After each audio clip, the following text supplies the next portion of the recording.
नमस्कार, झारखंड समाचार में आप सबका का स्वागत है। आइए जानते हैं झारखंड की तमाम छोटी बड़ी खबरों को। इससे पहले चैनल को सब्सक्राइब नहीं किया है तो प्लीज चैनल को सब्सक्राइब कर बेल आइकन को प्रेस कर दीजिए ताकि खबरों का अपडेट आपको मिलता रहे। ट्रायल के दौरान कोडरमा के पास जानवरों से टकराने से बची पटना रांची वंदे भारत एक्सप्रेस। दरअसल बता दें कि सोमवार को पटना रांची के बीच वंदे भारत एक्सप्रेस का स्पीडी ट्रायल रन हुआ। ट्रायल रन के दौरान ही पटना रांची वंदे भारत एक्सप्रेस हादसे का शिकार होने से बच गई। यह ट्रेन कोडरमा के पास ट्रैक पर जानवरों से टकराने से बच गई। पायलट ने सूझबूझ दिखाकर हादसे को रोक दिया। बता दें कि जानकारी के अनुसार कोडरमा के पास ट्रैक पर अचानक नीलगाय और गाय दिखने से रेलकर्मी सतर्क हो गए। पटना जंक्शन से खुली ट्रेन 8:05 पर गया और 12:33 पर रांची स्टेशन पहुंची। दोपहर 2:20 पर पटना के लिए रवाना हुई। इस ट्रेन की अधिकतम स्पीड 160 किलोमीटर प्रति घंटा है, परंतु ये अपने अधिकतम स्पीड में नहीं चली। पटना से गया तक 110, बरकाकाना हजारीबाग तक 90 और टाटी सिलवे से रांची तक 80 किलोमीटर प्रति घंटा के हिसाब से चली। आर्मी जमीन घोटाला मामला, अमित अग्रवाल और दिलीप घोष की रिमांड अवधि पूरी, भेजे गए जेल। दरअसल रांची में हुए आर्मी जमीन घोटाला मामले में गिरफ्तार किए गए व्यवसायी अमित अग्रवाल और जगत बंधु टी एस्टेट के मालिक दिलीप घोष को कल जेल भेज दिया गया। ईडी की ओर से गिरफ्तार करने के बाद दोनों को कोर्ट में पेश किया गया था, जहां पूछताछ के लिए स्पेशल कोर्ट ने दोनों आरोपियों को 72 घंटे के लिए ईडी को सौंपा था। कल दोनों की रिमांड अवधि पूरी हुई। ईडी ने दोनों को ईडी की स्पेशल कोर्ट में पेश किया, जहां सुनवाई के बाद दोनों को जेल भेजने का आदेश दिया गया। बता दें कि बरियातू रोड स्थित सेना की कब्जे वाली 4.55 एकड़ जमीन की अवैध तरीके से खरीद बिक्री मामले में कोलकाता के व्यवसायी अमित अग्रवाल और जगत बंधु टी एस्टेट के मालिक दिलीप घोष को ईडी ने गिरफ्तार किया है। उन दोनों की गिरफ्तारी कोलकाता से 7 जून को हुई है। 9 जून को ईडी के विशेष न्यायाधीश दिनेश राय की कोर्ट ने ईडी को इन दोनों से पूछताछ के लिए 72 घंटे की रिमांड की अनुमति दी थी। मिल रही जानकारी के मुताबिक प्रदीप बागची ने सेना की उक्त जमीन जिसे दिलीप घोष को बेची थी, उस कंपनी का अघोषित मालिक अमित अग्रवाल है। इसी आधार पर ईडी ने अमित अग्रवाल को भी गिरफ्तार किया है। पटना रांची वंदे भारत ट्रायल रन में बीजेपी सांसद ने किया सफर, विवाद, अधिकारियों ने बताया गलत। दरअसल आपको बता दें कि पटना से रांची के बीच देश की पहली semi high speed train Vande Bharat का ट्रायल रन कल किया गया। ट्रायल रन में एक घटना से विवाद हो गया है। दरअसल हजारीबाग से भारतीय जनता पार्टी के सांसद और पूर्व केंद्रीय मंत्री जयंत सिन्हा के ट्रायल के दौरान वंदे भारत में सफर करने से विवाद पैदा हुआ। सांसद जयंत सिन्हा ने हजारीबाग के बरकाकाना स्टेशन तक वंदे भारत में सफर किया। इसका वीडियो भी सामने आया है। गौरतलब है कि पटना से सुबह 6:55 से 1:30 तक रांची पहुंचना था। हालांकि वंदे भारत निर्धारित समय से 20 मिनट पहले ही पहुंच गई। ट्रायल अच्छी तरह से पूरा हुआ, लेकिन बीजेपी सांसद के इसमें सफर करने पर विवाद हो गया है। बता दें कि ट्रायल रन के दौरान वंदे भारत एक्सप्रेस ट्रेन में सफर करने पर रेल अधिकारियों ने नाम न छिपाने की शर्त पर कहा कि कोई भी ट्रायल रन के दौरान ट्रेन में सफर नहीं कर सकता। यह सुरक्षा में बड़ी चूक का मामला है। गौरतलब है कि पहले ही यह दिशा निर्देश दिया गया था कि ट्रेन में चालक दल सदस्य और तकनीकी जानकार सवार होंगे। इसमें ट्रेन की गति, पटरियों की मजबूती, तकनीकी दक्षता सहित अन्य पहलुओं को देखा परखा जाएगा। हिदायत दी गई थी कि इसमें किसी भी व्यक्ति को यात्रा करने की इजाजत नहीं दी जाएगी। डीजीपी ने अधिकारियों के साथ की समीक्षा बैठक, अवैध माइनिंग और नशे के कारोबार पर लगा लगाम, साइबर अपराध पर करे फोकस। दरअसल आपको बता दें कि डीजीपी अजय कुमार सिन्हा ने कल पुलिस के आला अधिकारियों के साथ समीक्षा बैठक की। इस बैठक में उन्होंने अधिकारियों को यह स्पष्ट कर दिया कि किसी भी स्थिति में अवैध माइनिंग पर रोक लगाएं। उन्होंने झारखंड में बढ़ते मादक पदार्थों के बाजार को नियंत्रित करने की बात अधिकारियों से कही। इस बैठक में उन्होंने इस बात पर जोर देते हुए कहा कि राज्य में साइबर अपराध जिस रफ्तार से बढ़ रहे हैं, ऐसे में उन्हें रोकने की सख्त जरूरत है। इसके लिए उन्होंने डायल 1930 को मजबूत करने तथा उस पर आने वाले कॉल पर त्वरित कार्रवाई करते हुए निपटाने पर जोर दिया। कल के बैठक में उन्होंने जिले के पुलिस के मुखिया को स्पष्ट निर्देश दिया कि अपराधियों एवं असामाजिक तत्वों पर कड़ी नजर रखें। उन्होंने कहा कि राज्य में विभिन्न अपराधों के मामले बड़ी संख्या में लंबित है। लंबित मामलों को जल्द से जल्द निपटाएं। बैठक में पुराने लंबित कांडों, राज्य में महिलाओं के विरुद्ध होने वाले अपराध, साइबर क्राइम, अवैध शराब के कारोबार, पोक्सो एक्ट सहित तमाम विषय पर जिले के आला पुलिस अधिकारियों के साथ चर्चा की। 15 जून को भारत बंद, 30 जून को आदिवासी संगेल अभियान के कोलकाता में होगी विश्व सरना धर्म कोट सभा।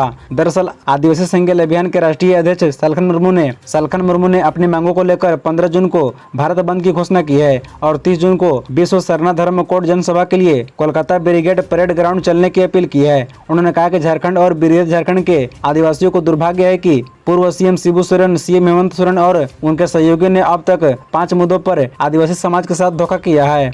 आदिवासी सिंगल अभियान ने सवालिया लहजे में पूछा है कि असम अंडमान के चाय बागानों में लगभग 50 लाख असली झारखंडी आदिवासी संताल, मुंडा हो, खड़िया, भूमिज, उराव, पहाड़िया आदि को अब तक एसटी का दर्जा क्यों नहीं मिला है, जबकि कुर्मी महतो को वोट के लालच के लिए जेएमएम, टीएमसी, कांग्रेस और बीजू जनता दल एसटी बनाकर क्यों असली आदिवासियों की बर्बादी चाहती है। आदिवासी स्वशासन व्यवस्था या ट्राइबल सेल्फ रूल सिस्टम में क्यों संवैधानिक और जनतांत्रिक मूल्यों का समावेश और सुधार नहीं हो रहा है। कृषि मंत्री बादल पत्रलेख ने गोधन न्याय योजना का किया शुभारंभ। बोले, झारखंड को बनाना है जैविक राज्य। दरअसल हिसार स्थित पशुधन विभाग के सभागार में कृषि मंत्री बादल पत्रलेख ने गोधन न्याय योजना का लोकार्पण किया। उन्होंने राज्य के विभिन्न जिलों से आए प्रगतिशील किसानों और दुग्ध उत्पादकों को संबोधित करते हुए कहा कि राज्य में गोवंश के गोबर से हम जैविक कृषि के क्षेत्र में झारखंड की पहचान बना सकते हैं। आज हम केमिकल फर्टिलाइजर पर आश्रित हैं, जो हमारे स्वास्थ्य पर गहरा असर छोड़ते हैं। उन्होंने कहा कि राज्य के 5 जिलों से गोधन न्याय योजना की शुरुआत पायलट प्रोजेक्ट के रूप में हो रही है। इस प्रोजेक्ट की सफलता की समीक्षा के बाद पूरे राज्य में इसे चलाने की योजना बनाएंगे। इसलिए सभी गोपालकों से निवेदन है कि वह राज्य को जैविक झारखंड बनाने की दिशा में आगे बढ़े। श्री बादल ने कहा कि राज्य में ज्यादा से ज्यादा जैविक खाद्य पदार्थों का उपयोग हो, हमारे उत्पादकों को जैविक की मान्यता मिले। इसके लिए एजेंसी और सेंटर बनाने की तैयारी सरकार कर रही है।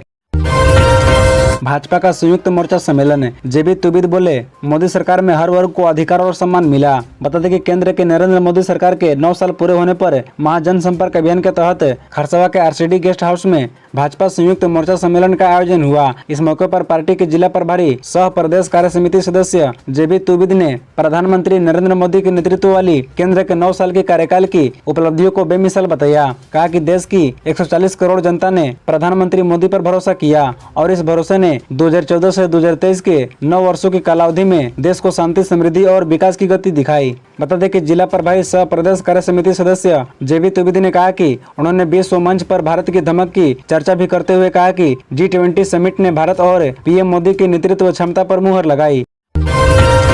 खूंटी पहुंचे मंत्री डॉक्टर रामेश्वर उरांव ने समीक्षा बैठक में हुए शामिल, दिए कई निर्देश। दरअसल आपको बता दें कि 20 सूत्रीय कार्यक्रम क्रियान्वयन समिति के बैठक में शामिल होने खूंटी पहुंचे मंत्री डॉक्टर रामेश्वर उरांव ने विभिन्न विभागों द्वारा किए जा रहे कार्यों की विस्तार से चर्चा की गई। पेयजल समेत अन्य समस्याओं का त्वरित समाधान करने का निर्देश दिया। बता दें कि योजना एवं वित्त विभाग, वाणिज्य कर, खाद्य, सार्वजनिक वितरण एवं उपभोक्ता मामले के मंत्री डॉक्टर रामेश्वर उरांव की अध्यक्षता में सोमवार को 20 सूत्रीय कार्यक्रम क्रियान्वयन समिति की बैठक हुई। इस बैठक में विभिन्न विभागों द्वारा किए जा रहे कार्यों की विस्तार से चर्चा की गई। वहीं खूंटी डीसी ने योजनाओं की प्रगति की जानकारी दी। इस अवसर पर मंत्री डॉक्टर रामेश्वर उरांव ने योजनाओं को समय पर पूरा करने का निर्देश दिया। बैठक में शहरी क्षेत्र में खराब चापानल को जल्द मरम्मत करने और आवश्यक स्थानों पर टैंकर व्यवस्था कराने का निर्देश दिया गया। साथ ही शहरी जलापूर्ति योजना को 45 दिनों में पूरा करने का निर्देश दिया गया। उन्होंने पेयजल की समस्याओं को त्वरित समाधान करने का निर्देश दिया। इस दौरान ग्रामीण क्षेत्र की पानी की समस्या पर भी सवाल उठाया गया। बोकारो हवाई अड्डे का 90% कार्य पूरा, रनवे भी है तैयार, लाइसेंस मिलते ही शुरू होगी उड़ान। दरअसल झारखंड के मंत्री आलमगीर आलम की अध्यक्षता में सोमवार को बोकारो परिसदन में जिला प्रशासन की उपस्थिति में बीएसएल अथॉरिटी एवं एयरपोर्ट अथॉरिटी के साथ अहम बैठक की गई। इसमें मंत्री ने उपायुक्त को हर माह बैठक करने का निर्देश दिया ताकि कार्य की प्रगति की जानकारी मिल सके। इस दौरान बताया गया कि 90% कार्य पूरा हो चुकी है, रनवे भी तैयार है, लाइसेंस के लिए जल्द अप्लाई करने को कहा गया है। बता दें कि मौके पर बोकारो विधायक बीरेंद्र नारायण, उपायुक्त कुलदीप चौधरी, उप विकास आयुक्त कीर्ति श्री, अपर समाहर्ता सदात अनवर, अनुमंडल पदाधिकारी चास दिलीप प्रताप सिंह शेखावत, बीएसएल अथॉरिटी एवं एयरपोर्ट अथॉरिटी के प्रतिनिधि सहित अन्य उपस्थित थे। बता दें कि बैठक में विभिन्न पहलुओं पर विमर्श किया गया। इसमें यह बात सामने आई है कि हवाई अड्डे में एम्बुलेंस, फायर ब्रिगेड एवं सुरक्षा बल होना जरूरी है, जिसके लिए विभाग से पत्राचार कर आगे की कार्रवाई करने को कहा गया है। झारखंड बोर्ड इस दिन जारी करेगा 11वीं का रिजल्ट। यह है डायरेक्ट लिंक। दरअसल बता दें कि झारखंड एकेडमिक काउंसिल की ओर से जब से मैट्रिक और इंटर के रिजल्ट जारी किए गए हैं, बच्चों में 11वीं के रिजल्ट के लिए उत्सुकता और बढ़ गई है। अब बच्चों का इंतजार खत्म होने वाला है और बहुत जल्द जैक बोर्ड के द्वारा 11वीं का रिजल्ट दिया जाएगा। रिजल्ट जारी होने के बाद छात्र जैक के इस आधिकारिक वेबसाइट www.jackresult.com पर रिजल्ट देख सकेंगे।